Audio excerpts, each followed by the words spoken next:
Welcome to the Test Guild Automation Podcast, where we all get together to learn more about automation and software testing with your host, Joe Colantonio.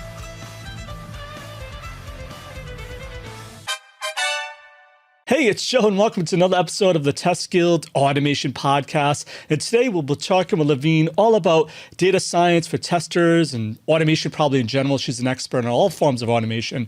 If you don't know, Laveena is an experienced test consultant with a comprehensive understanding of tools available for software testing and analysis. She also aims to provide valuable insights that have high technical aptitude and really hopes to inspire others in the world through her work, which I've seen throughout the web. Lately, she's been doing a lot of different conferences, a lot of speaking, so that's how she caught my attention. She actually holds a degree in business computing from Queen's Mary University of London, and regularly she speaks, like I said, at different events on data science models and other topics, as well as blogs and trains future testing. She actually has been helping the Test Guild behind the scenes doing things, helping write blog content and other things, so I'm really excited to introduce her to the Test Guild family. You don't want to miss this episode. Check it out. The Test Guild Automation Podcast is sponsored by the fantastic folks at Sauce Labs, the cloud-based test platform that helps ensure you can develop with confidence at every step from code to deployment for every framework, browser, OS, mobile device, and API. Get a free trial. Visit testguild.com/Sauce Labs and click on the exclusive sponsors section to try it for free today. Check it out. Hey, Laveena, welcome to the Guild. Thank you, Joe. Thanks for having me. Awesome to have you. So glad I met you. Like I said, you've been doing a lot for the Test Guild, so I thank you for that. No worries. Before we get into it, though, is there anything I missed in your bio that you want the Guild to know more about? Yes, I just wanted to kind of let everyone know that I fell into testing. So it's been nearly 9.5 years I've been testing. So I joined a company thinking that it's a graduate intake. I will go over each and every topic and then find my favorite area and start working there. But no, I fell into testing from day one. So it's been an exciting journey and career altogether. I'm working currently as a test manager at EasyJet now. I focus on the data science projects and shape the quality kind of mindset there. And also I focus on enabling better quality and testing criteria in the digital side of EasyJet as well. So that's me in a nutshell. Very cool. So you said you just fell into testing. What made you want to stick with it then?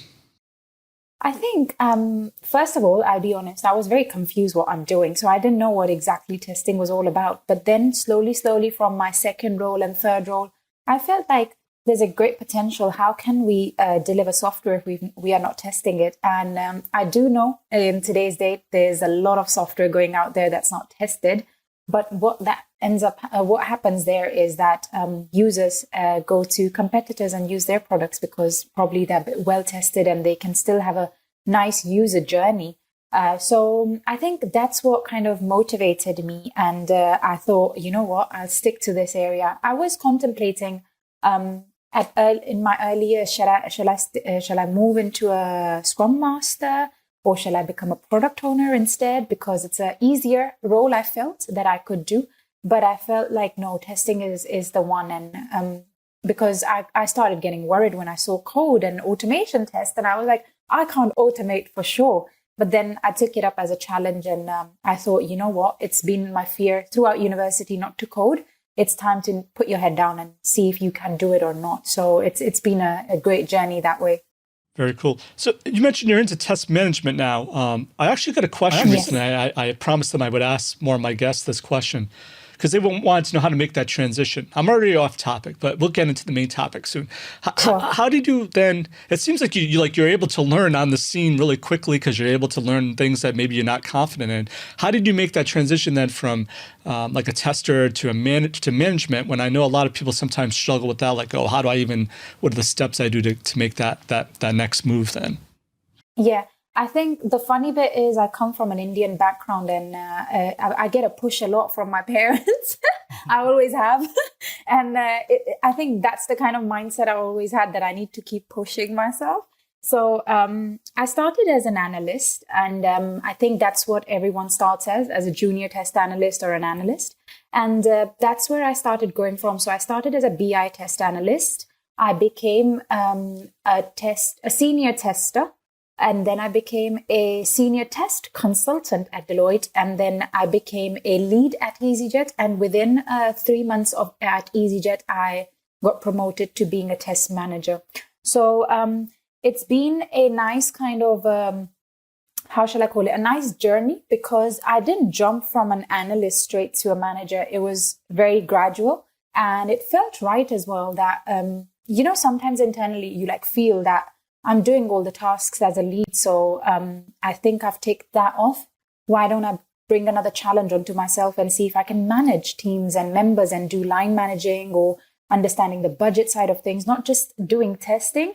So I think it was a nice kind of career journey I had. And I think I would suggest to everyone that start slowly. And then once you feel like you are there, you can definitely pick up more challenges. Like you can ask your managers to maybe shadow them sometimes. That helps because they see the eagerness that you want to also be there one day. So why not? So it's nice to kind of have your managers nurture your ambitions. Absolutely. So once again, it's curious. So you get into management, but before that, you're a tester as well. So it's not like you're not a tester anymore. So I love how you have all this experience. So how did you get then into data science? Did you have a background from business from college for that? Nothing at all. That was a complete surprise. It was at Deloitte, so nearly 3.5 years ago. That's when I landed into a job at Deloitte.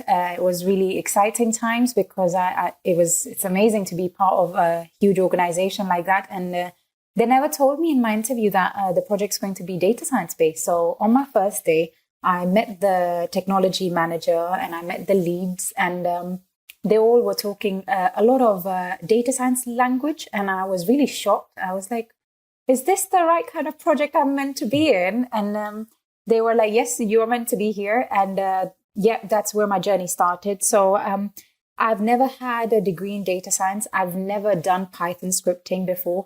But with the help of great data scientists and the technology managers, I think I started understanding Jupyter notebooks and how to kind of create my own models and understand the data. And not just the data, it's the story behind the data. Why are we trying to optimize our models to kind of have benefits for our users out there, our clients? How is a model, I shouldn't say simple, loads of algorithms in there, but why should all of that help a consumer, a company? How can it help it? It's such a big thing. And so that's what got me interested into it. And that's where I thought, this is the first time I'm hearing a tester myself testing a data science model. I've never heard any tester do it. And that's where I got the idea that, you know what, you should be sharing knowledge out there because this is a niche area that many more testers could start getting involved. And till date, I feel data scientists sometimes get confused as to what we do. And I need to tell them I basically test what you are building. So it's been great. I think I landed into this niche, and I really thank for that opportunity that I got that kind of a stage to do things and bring in quality in that area. I love it. So let's break that down. So if someone's listening to this, I guess let's start at the basics. What is data science? I think statistics. Is it just statistics? What is it? So data science is the study of data, and data is gold today, as we know. So it's not just studying the data. It's not just anonymizing your client's data. It's a lot more. It's trying to understand the story behind it. It's how can the data that has been provided to us from our clients help them become better at what they do, make them become probably faster. So I'll take an example of a company. Let's say it's a clothing brand. How can I help this clothing brand create clothes quicker, efficiently, and in a quality manner? So I shouldn't make them deliver quick but bad quality products. I should help them understand from the start, what am I going to create?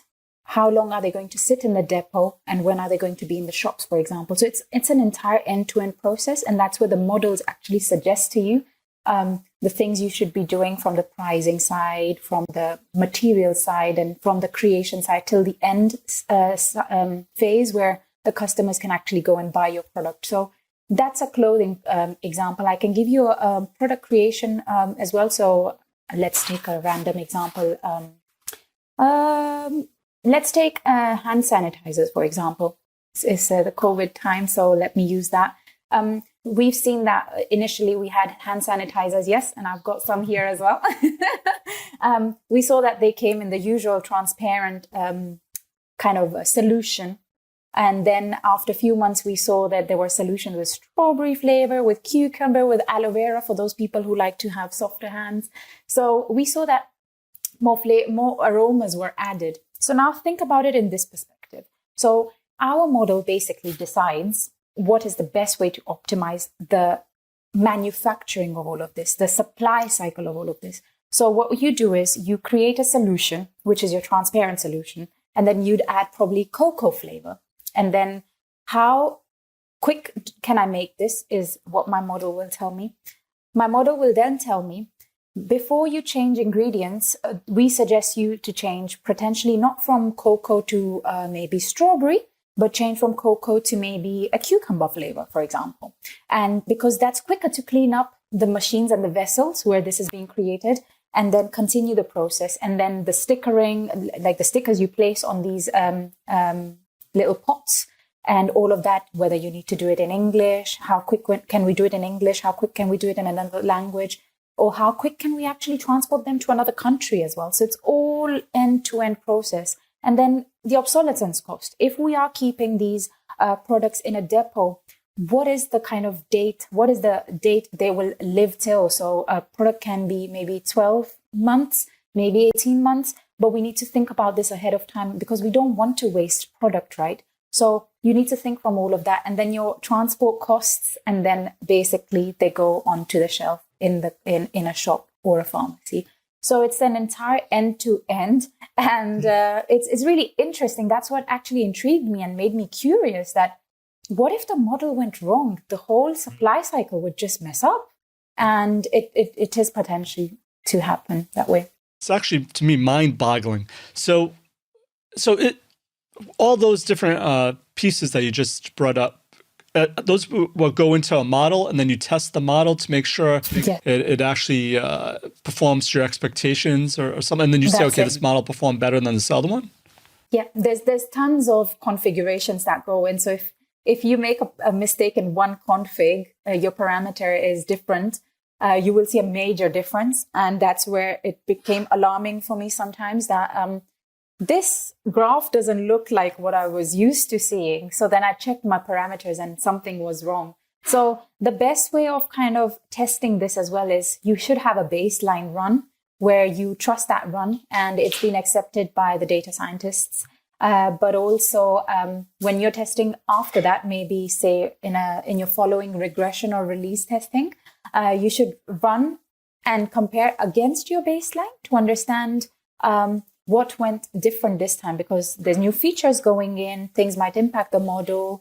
So you need to understand what's different this time versus before. And if my graphs make sense, if my data makes sense, and if the whole process from end to end is actually the right kind of details we should be seeing. Now with data science, there's one other kind of area. You can have a data model which is off the shelf, or you could have a inbuilt model. So that's the tricky one. That's the one where you need a lot of kind of algorithms going in, different types of best practices going in.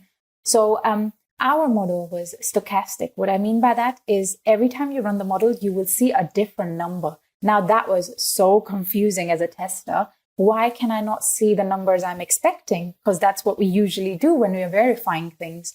So that's where I started speaking to data scientists that this is really confusing to test. We need some sort of standard approach for us to kind of understand that what we're testing is the right way of testing. If not, this is really confusing. So that's where I came up with something called thresholds. So if the values I saw in certain areas were above the 5%, then I know I need to rerun my model, or something's not gone well, some sort of glitch has happened in the model. And I would even confirm that with the data scientist when we re-verify all the details. But otherwise, if it's within the 5% threshold and the number's a bit different, we would still go ahead with it. So there was a lot of Excel validation going on. I used to be on Excel like day in, day out with so many tabs open. And it's been an exciting journey, I must say.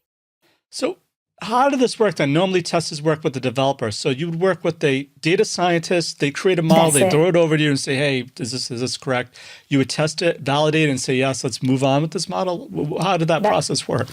So it was one model, which we were working with, just one. And we would enhance that model. So it started with a POC first. It was how do you call it? Inception phase, like an idea. Mm-hmm. So if it's an idea that will definitely provide revenue, you go ahead with it. If not, it's a fail fast product. So it's been something that has been there for many years now. So only things that we would do is enhance it or remove things that we do not need. But this was one model that the data scientists were focusing on. And whenever they finish their new features, for example, that need to be added to the model, or something that needs to be removed, or a new functionality that the customer has asked us to enable, they would do the coding side, so the Python heavy side. I would actually sometimes even code review with them to understand that what have you actually coded and your unit tests. And then I would tell them, this is what I'm going to test. Hope this is accurate. And then we would kind of work collaboratively at all times. And then when I finish my testing, I would demo them my results. And then we would say that, yes, it's done. Now, sometimes demoing about 15 to 16 Excel slides, not Excel slides, no, that's PowerPoint, Excel sheets. Sometimes it's really, really complicated to keep demoing those to the data scientists because they are busy. I think another approach that one of the data scientists came up was having an automated process to validate your previous baseline run versus the current run, validate them, and run this automated check to see what's different from the previous baseline to now. And we would just click the button, run it, and we would see if I've entered a wrong parameter, I would see, and then I would need to rerun the whole process. But otherwise, I would only see maybe sometimes one column that had a bit of a change of the 5% or not, or sometimes no change at all. That would give us the confidence that, you know what, all the new features that have gone in, they've not impacted the model in a negative way. We can see that the front end is also looking fine. It's running well. And then we would complete the testing and sign it off from our side as well. But I've been involved with the data scientists from the very scratch. It's more of the shift left process. Cool. So the automation then, was it just an Excel macro, or did you actually end up picking up Python and creating a script to automate it for you? This was the data scientist. He created a script with the 5% threshold embedded into that script on Python, with Python, sorry. So we used to use PyCharm. And it was a quite straightforward product. I really used to like it. And when I have to compare it now with Visual Studio, I get a bit confused because I'm so used to PyCharm. It's a good kind of experience for testers to be in, because I feel like there's so much we can do. And if we are not part of data science teams, if we know that there is some sort of data science happening and you're getting the end result to test, I think I would definitely suggest get involved the sooner the possible. Pair with them, learn with them, because as I say, pairing is caring, and sharing is also caring. So it's good to have that knowledge around you. And as testers, we are super curious. So why not being involved earlier rather than later? So far we talked about being a tester, how to test a data model. Can you also then create a data model for your testing efforts? I don't know if that makes sense, but so you're on a project and like I have all these test runs, all these permutations, all this risk. Like, can I create a data model of my application and to know I should focus my energy on testing feature Y and Z or something? I don't know. Yeah. I'm sure that's really, really possible. However, we didn't do that.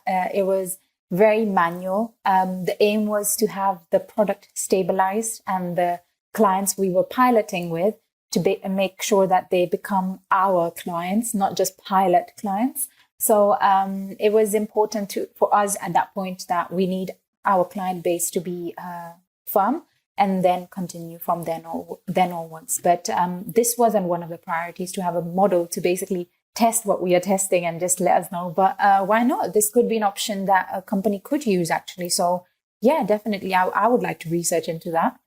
Cool. I know we talked about models a lot. I don't know if we ever define what is a model. You give an example, but like at a high level, like what is a model? Okay, so I'll give you an analogy because I like giving analogies. So think about a model as you're driving into work. So you get into your car, you put on the aircon, it's a summer day, you put the radio on. That's your experience. Then you start driving and you're driving into work and you find some traffic. So that's your data. You're seeing traffic. You're trying to understand what route you should get. Should you take a U-turn quickly, or should you maybe just park somewhere and take the metro or something? That's your data side. So you're thinking. And then the model side is the experience. So when you drove into your car, if you reached work on time, that was your model's output. So it's good. It's an optimized way to use your model. However, if you reached late to your work, so you have a delay, that means your model needs more optimization. So think of it in that way. It's more of a, how shall I call it? It's a genetic kind of algorithm that we use within the models, and try and understand what is really the data trying to do, and what are we trying to make this model do with the data that we are injecting through it. So that's the model, the thinking, the main kind of the brain to all of this. Awesome. So if someone, you said this may be a niche topic, but actually I'm curious to know, are you doing this now? And if not, what skills did you learn then from testing data science that you could still apply to your test management gig you have currently? So I think testing is a role that is really a great kind of role, because I feel like we can interchange our qualities with any kind of role we go into, because of course we are curious. We like to ask a lot of questions. So when I was doing the data science project, I asked a lot of questions, and I love to ask questions. And no question is a silly question for me. So I do ask a lot currently as well. I feel like digging deep into issues and trying to understand from a data perspective is also good. Normally, that's something that a data engineer, a data analyst might do. But I think I was doing it from tester's perspective as well. So that's something that you can carry forward as well. As a manager, I feel like we don't get a lot of chance to test. But if I did get a chance to test, I would still use all my abilities that I've gained, like a problem solving, even decision making as to, yes, we should go live or not with this kind of bugs that we have, or if we don't have any bugs, then yes, we go live. So I think it's a transferable skill from any kind of role. Specifically with data science, I think it's more of the Python side, the Jupyter Notebook side, the tools, the special tools we use when we do data science, the special shortcuts we have as data scientists. How do they understand things? And that's slowly coming into your mindset. Okay, they think like this. We need to kind of test in the similar format.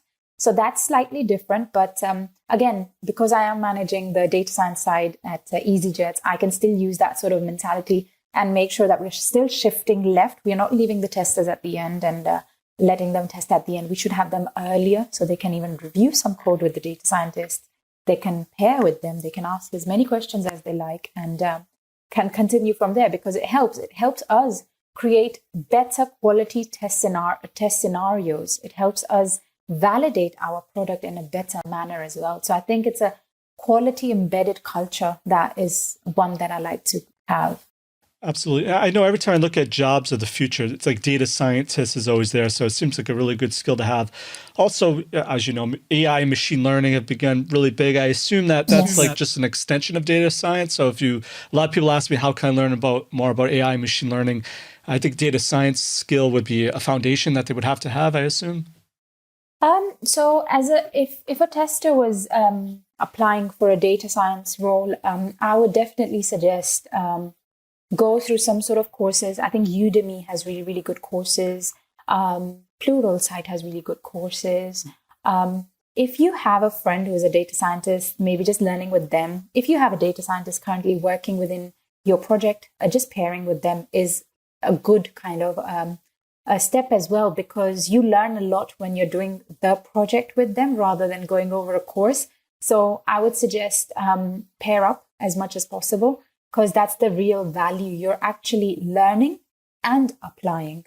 So that's what I would suggest. I never did a degree in data science, so I just learned it on the job again and did a little bit of reading and researching. So I would definitely say do that.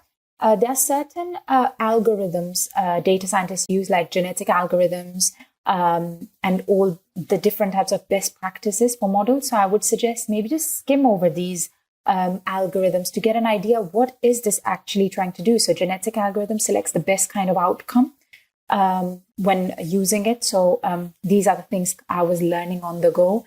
So I would suggest the same. Great. Okay, Laveena, before we go, is there one piece of actionable advice you can give to someone to help them either with their data science testing efforts or automation testing efforts in general, since you're an expert in all kinds of testing? And what's the best way to find or contact you? Okay, yeah. The best advice I'd like to give you is pair at all times, collaborate with your team members, make sure everyone is on the same boat. Learn from your peers, learn around the product and its benefits. Don't just test. Learn about everything around it. Learn about the story behind the data you're using. Why is this helping someone? How are you helping test this product as well? So boost about your testing.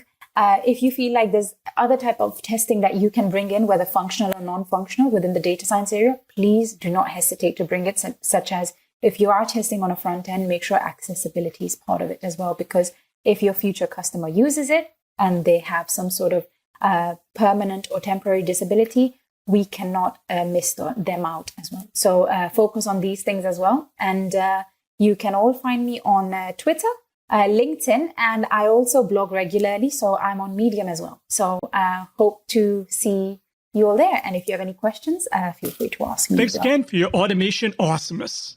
The links to everything of value we covered in this episode, head on over to testguild.com/A404. And while you're there, make sure to click on the Try for Free Today link under the exclusive sponsor section to learn all about Sauce Lab's awesome products and services. And if the show has helped you in any way, why not rate it and review it in iTunes? Reviews really help in the rankings of the show, and I read each and every one of them. So that's it for this episode of the Test Guild Automation Podcast. I'm Joe, and my mission is to help you succeed with creating end-to-end, full-stack automation awesomeness. As always, test everything and keep the good. Cheers. Thanks for listening to the Test Guild Automation Podcast. Head on over to testguild.com for full show notes, amazing blog articles, and online testing conferences. Don't forget to subscribe to the Guild to continue your testing journey.